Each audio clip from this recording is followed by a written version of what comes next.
यस भिडियोमा चाहिँ मैले तन्किने कपडामा जर्सी स्ट्रेच फ्याब्रिकमा चाहिँ कसरी सिलाउनु पर्छ भन्ने विषय लिएर आएको छु। मैले यहाँ 3 खालको सिलाइ लिएर आएको छु। तपाईलाई सबै किसिमको देखाउँछु र कुन सिलाइ चाहिँ यो तन्किने कपडाको लागि पर्फेक्ट सिलाइ हो है त्यही देखाउन ल्याएको छु। अनि यो देखाउनुभन्दा अगाडि यदि तपाईँ मेरो च्यानलमा पहिलोचोटि हुनुहुन्छ भने तपाईँलाई स्वागत छ है। अनि पहिला पनि हुनुहुन्थ्यो भने तपाईँलाई फेरि फर्केर आउनुभएकोमा धेरै धेरै धन्यवाद, थ्याङ्क यू है। अनि सब्सक्राइब गर्नुभएको छैन भने सब्सक्राइब गरिदिनु होला, किनभने म धेरै जस्तो लिएर आएको हुन्छु।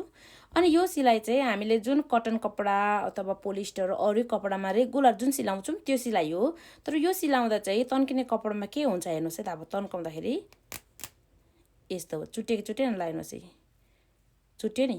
अनि अर्को सिलाइ छ मसँग, यो अलिकति फरक छ। तपाईँले देख्नुभयो यो जिगज्याग हानेको जस्तो अलिक ठुलो पनि देखेको छ। यो तन्किँदा यो चुटिँदैन, हेर्नुहोस् है। यो कसरी सिलाइन्छ म देखाउँछु। अनि अर्को सिलाइ पनि छ मसँग, जिगज्याग सिलाइ।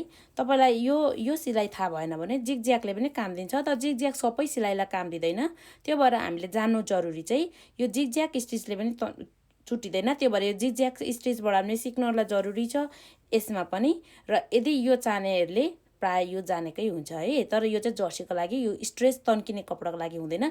म 1 बाई 1 यो 3टै कपडामा म जानेछु है त। अब पहिला चाहिँ हामी जुन अघि चुट्टाउँदा तन्काउँदा चुट्टेको थियो त्यसमा जुन, त्यसको लागि चाहिँ रेगुलर सिलाइ गर्नुपर्छ हामीले।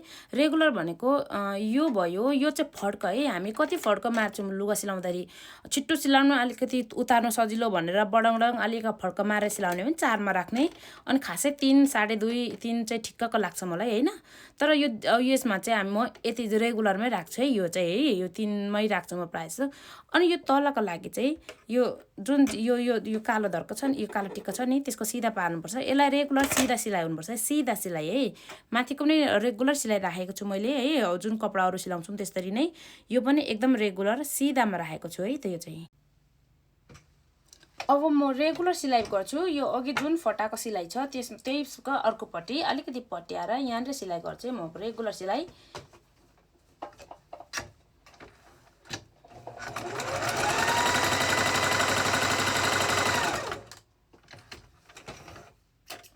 यो जुन मैले पहिला सिलाएको थिएँ त्यो रेगुलर सिलाइ हो है। यो फेरि चुटिन्छ अब, हेर्नुहोस् है त यो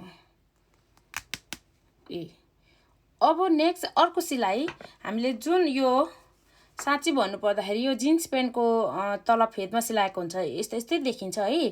त्यो टाइपले यो कसरी सिलाउँछु भनेको यो म देखाउन चाहन्छु। अब यसको लागि यो फड्का जुन हामी यो मार्छौँ यसलाई केही नचौँ भन्दाखेरि यसलाई यो फड्कलाई वास्ता नगरौँ। तर यो जुन S1 छ नि तल, त्यसलाई घुमाउँ, त्यो हो त्यसको लागि है, यो S1। अनि यो तलको सिधालाई सिधै राख्ने, यो जुन सिलाइ यो छ यसलाई यसै राख्ने, यसलाई नछुने, यसलाई चाहिँ सिधा S1मा राख्ने। यति नै गर्नुपर्ने है। अब मैले त्यो S1मा राखेको छु। अब यसको सिलाइ तपाईँले अलिकति अगाडि पछाडि भएको देख्नुहुन्छ, हेर्नुहोस् है त।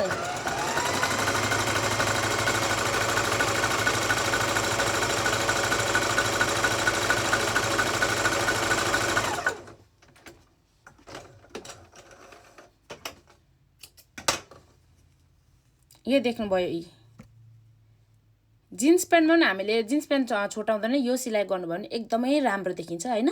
स्ट्रेचमा पनि यो तन्किने कपडामा गर्नुभयो भने तन्कियो नि कपडा तर चुटिँदैन है, देख्नुभयो। अनि अर्को तरिका जिगज्याग अघि मैले भनेको थिएँ त्यो पनि म। अब त्यो जिगज्यागको लागि चाहिँ यसलाई चाहिँ रेगुलरमै राख्दा पनि हुन्छ, तर म चाहिँ यो चाहिँ जिगज्याग गर्दा चाहिँ बेसी पातला बनायो भने राम्रो हुँदैन। यो जति नम्बर ठुलो राखेँ त्यति नै टाढो टाढो जाने हो सिलाइ होइन, राम्रो हुँदैन। त्यो भएर म जिगज्याग चाहिँ अलिक बाक्लै राख्छु, जस्तै 2 अथवा कहिलेकाहीँ 1.5 पनि राख्छु, 2 भन्दा पनि कम्ती पनि राख्छु होइन।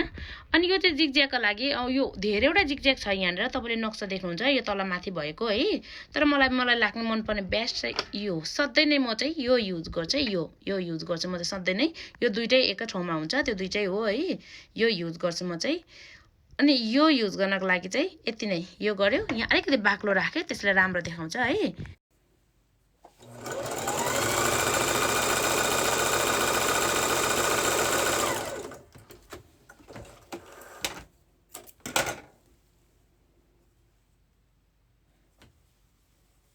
यी तपाईँले देख्नुभयो यो पनि चुटिँदैन, यी तन्काउँदा चुटिँदैन। अनि यो जति राम्रो मिरिरी देखेको छ नि, अघिको नम्बर मैले यो जिग ज्याकमा चाहिँ अघि मैले कम्ती राख्छु भने चाहिँ अब म 4मा राख्छु है त। यसलाई 4मा राख्दा कस्तो देखिन्छ ल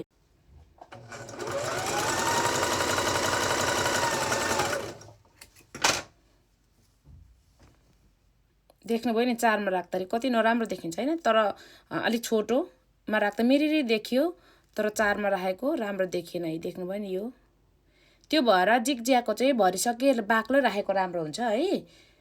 अनि यो मलाई लाग्छ यो यो कसरी चाहिँ स्ट्रेच फेब्रिकमा सिलाउने भने कभर गरे जस्तो लाग्छ होइन।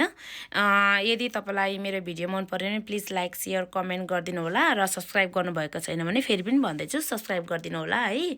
अनि तपाईँहरूसँग कुनै पनि क्वेसन छ भने प्लिज सोध्नु होला यस्तै बारेमा होइन। म कुनै न कुनै भिडियोहरू लगाइरहेको हुन्छु। अनि थ्याङ्क यू फर वाचिङ। अर्को भिडियोमा भेटौँला, बाई।